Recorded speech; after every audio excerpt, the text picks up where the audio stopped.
नमस्कार दोस्तों, स्वागत है आपका एक बार फिर से हमारे YouTube चैनल परीक्षा गाइड पर। तो दोस्तों, जैसा कि आपको पता है कि बहुत जल्द राजस्थान में बहुत से एग्ज़ाम होने वाले हैं जिनकी एग्ज़ाम डेट आ चुकी है। तो अभी तक राजस्थान में जितने भी एग्ज़ाम हुए हैं पिछले गत वर्षों में या उससे भी पहले, उन सभी के प्रश्न हम आज की वीडियो में करेंगे।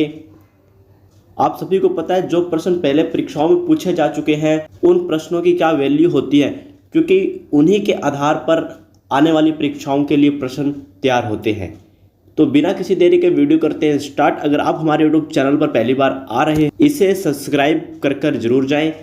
मैं अपनी सभी वीडियो में ऐसा नहीं बोलता हूं, लेकिन अभी बोल रहा हूं। आपका एक सब्सक्राइब, एक लाइक मुझे अगली वीडियो बनाने के लिए मोटिवेट करता है। तो बिना किसी देरी के वीडियो करते हैं शुरू। तो पहला प्रश्न है, राजस्थानी भाषा की कृति पाथल और पीथल किसकी कृति है? तो ये इसका राइट आंसर क्या होगा? कन्हैयालाल सेठिया, राम सिंह या विजय दान देथा या सुंदरदास?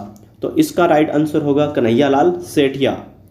अब ये प्रश्न पटवारी परीक्षा 2011, बीएससीसी प्रवेश परीक्षा 2016 में पूछा गया है। फिर अगला प्रश्न है, बीसलदेव रासो की मुख्य महिला पात्र निम्नलिखित में से कौन सी है? तो इसका राइट आंसर होगा राजमती। फिर अगला प्रश्न है, बूंदी के प्रसिद्ध साहित्यकार सूर्यमल मिश्र ने किस ग्रंथ की रचना की है? तो इन्होंने की थी वंश भास्कर की। फिर अगला प्रश्न है, निम्न में से किस राजपूत शासक द्वारा नह तरंग रचित है? तो ये है राव बुद्ध सिंह के द्वारा। उसके बाद अगले प्रश्न की बात करते हैं, निम्नलिखित संगीत ग्रंथों में से कौन से ग्रंथ राणा कुंभा कृत है? मतलब कि राणा कुंभा के द्वारा लिखित है।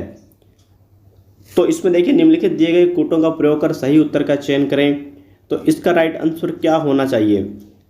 संगीत राज है, संगीत मीमांसा भी है, सुड प्रबंध ये भी है, कलानिधि ये नहीं है।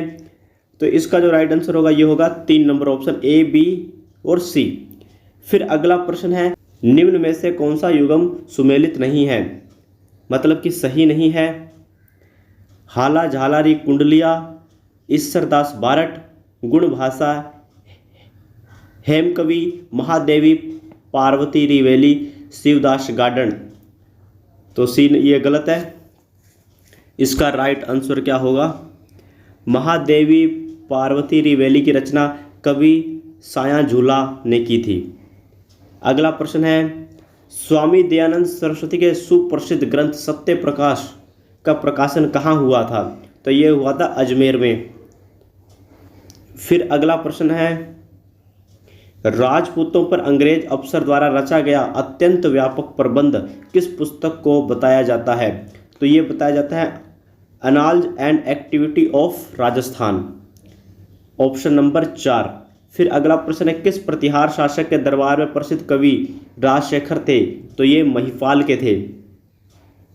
फिर व्याख्या, महिपाल महेंद्रपाल प्रथम का पुत्र था। महेंद्रपाल कवि राजशेखर का शिष्य था। कवि राजशेखर इन दोनों के दरबारी कवि थे। फिर अगला प्रश्न है, निमाड़ी एवं रागड़ी किस बोली की विशेषता है? तो यह है मालवी की। फिर अगला प्रश्न है, मेवाती बोली से संबंधित जिला है? तो यह है अलवर, राइट ऑप्शन नंबर 4। फिर अगला प्रश्न है, राजस्थानी भाषा किससे जुड़ी हुई भाषा है? तो ये भारतीय आर्य वंश से जुड़ी हुई भाषा है। फिर अगला प्रश्न है, डूंगरपुर में बोली जाने वाली बोली कहलाती है? तो ये कहलाती है वागड़ी। क्या? वागड़ी। फिर अगला प्रश्न है, राजस्थान की बोली एवं क्षेत्र के संबंध को ध्यान में रखते हुए निम्नलिखित में से गलत युग्म को पहचानिए। टोंक ढूंढाड़ी, बारा हाडोती, करौली मेवाती और ये पाली बागड़ी। तो इसका आंसर होगा ऑप्शन नंबर 2। पाली में कौन सी भाषा बोली जाती है? पाली में मारवाड़ी बोली का प्रयोग होता है। फिर अगला प्रश्न है, राजस्थान की मूल भाषा कौन सी है? तो ये है राजस्थानी। फिर अगला प्रश्न है, निम्नलिखित में से कौन सी बोली राजस्थानी बोलियों के अंतर्गत नहीं गिनी जाती? तो कौन सी नहीं गिनी जाती है? तो ये है ब्रज, मेवाती, अहिरवाटी, बागड़ी ये सब गिनी जाती है, ऑप्शन नंबर 3। फिर अगला प्रश्न है, राजस्थान में दानचंद चोपड़ा की हवेली कहाँ स्थित है? तो ये सुजानगढ़ में स्थित है, ऑप्शन नंबर 2 राइट है। फिर अगला प्रश्न है, अपनी गोपुरम आकृति के लिए प्रसिद्ध रंगनाथ मंदिर जिसका निर्माण सेठ पूरनमल ने 1844 ईस्वी में करवाया कहाँ स्थित है? तो ये पुष्कर में स्थित है। फिर अगला प्रश्न है, जोधपुर किले में पुस्तक प्रकाश पुस्तकालय की स्थापना किसने की? तो ये की थी मानसिंह ने। फिर अगले प्रश्न की बात करते हैं, अलवर स्थित मूसी महारानी की छतरी बनवाई गई थी, तो ये किसने बनवाई थी? महाराजा बख्तावर सिंह, महाराजा मंगल सिंह, महाराजा जय सिंह, महाराजा विनय सिंह। तो इसका राइट आंसर क्या है? Bakhtawar Singh, option number A. फिर अगला प्रश्न है, शेखावाटी ब्रिगेड का मुख्यालय कहाँ स्थित है? तो ये झुंझुनू में है। फिर अगला प्रश्न है आपके सामने, निम्नलिखित में से गलत युगम को पहचानिए। तो गलत युगम कौन सा है इसमें से? सूर्य मंदिर ओसिया में है, दिलवाड़ा मंदिर आबू में है, महानालेश्वर मंदिर मिनाल में है, जगत शिरोमणि मंदिर अजमेर में है। आपको बताना है कि जो जगत शिरोमणि मंदिर है यह कहाँ पर है। फिर अगला प्रश्न है, राजस्थान के किस जिले में युद्ध संग्रहालय की स्थापना अगस्त 2015 में की गई? तो ये की गई थी जैसलमेर में। फिर अगला प्रश्न है, राजस्थान के किस जिले में एकलिंग जी का मंदिर स्थित है? तो ये तो उदयपुर में है, बहुत बार पूछा गया है ये प्रश्न।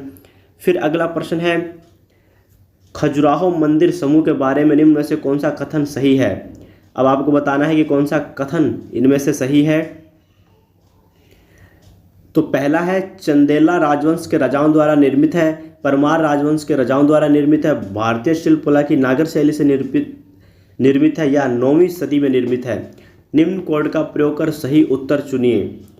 तो इसका जो राइट आंसर है इसमें दो है, चंदेला राजवंश के राजाओं द्वारा निर्मित है, दूसरा है भारतीय शिल्पकला की नागर शैली से निर्मित है, यानी कि इसका जो राइट आंसर होगा वो होगा ए और सी।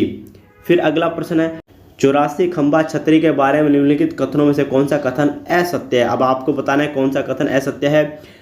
इस छतरी का निर्माण राव विष्णु सिंह के काल में राव देवा द्वारा करवाया गया था। इस छतरी का निर्माण राव अनिरुद्ध सिंह के काल में राव देवा द्वारा करवाया गया था। आपको बताना है कि कौन सा कथन असत्य है। तो ये ऑप्शन नंबर ए है, ये असत्य है, बाकी सब सत्य है। फिर है, तारकिन का दरवाज़ा कहाँ स्थित है? तो ये नागौर में स्थित है। फिर अगला प्रश्न है, संगार चौरी के संबंध में निम्नलिखित में से कौन सा कथन सत्य है? अब इनमें से एक कथन सत्य होगा, 3 असत्य होंगे। तो इसका राइट आंसर है, यह एक धार्मिक स्थल है जिसे भंडारी वेलका ने 1448 से 1449 ईस्वी में बनवाया था। ये इसका राइट आंसर है। फिर अगला प्रश्न है, राजस्थान का कौन सा शहर राष्ट्रीय विरासत शहर विकास एवं संवर्धन योजना में शामिल किया गया है? तो वो अजमेर किया गया है, अजमेर को किया गया था। फिर अगला प्रश्न है, ऐतिहासिक स्थल मानगढ़ राजस्थान के किस जिले में स्थित है? तो ये बांसवाड़ा में स्थित है मानगढ़। फिर अगला प्रश्न है, महाराणा मेवाड़ चैरिटेबल फाउंडेशन का मुख्यालय कहाँ स्थित है? ये उदयपुर में स्थित है। फिर अगला प्रश्न है, राजस्थान मौलाना अबुल कलाम आज़ाद अरबी फारसी शोध संस्थान कहाँ है? तो ये टोंक में स्थित है। फिर अगला प्रश्न है आपके सामने, निम्नलिखित में से राजस्थान के किस स्थान पर सोमेश्वर मंदिर स्थित है? किराडू बाड़मेर में। फिर अगला प्रश्न है, सैनिक स्कूल चित्तौड़गढ़ राजस्थान स्थापित किया गया था, ये कब स्थापित किया गया था? 7 अगस्त 1961 को। फिर अगला प्रश्न देखिए, राजस्थान में जहांगीर के महल कहाँ स्थित है? तो ये पुष्कर में स्थित है जहांगीर के महल। फिर आपके सामने है, सूची 1 को सूची 2 से सुमेलित कीजिए तथा नीचे दिए गए कूट का प्रयोग कर सही उत्तर चुनिए। तो आपको बताना है कि ये मंदिर कौन कौन सी जगहों पर है। जैसे होगा द्वारकाधीश श्रीनाथ जी का, मथुराधीश का कोटा में और गोविंद जी का जयपुर में। तो इसका राइट आंसर क्या होगा? ए होना चाहिए, ए होगा राइट आंसर। तो दोस्तों ये थी आज के गत परीक्षाओं में पूछे गए प्रश्न। अगर आपको ये वीडियो अच्छी लगती है तो इसे लाइक जरूर करें और अगली वीडियो देखने के लिए बहुत जल्द हमारे यूट्यूब चैनल को सब्सक्राइब जरूर कर लें। धन्यवाद, जय हिंद।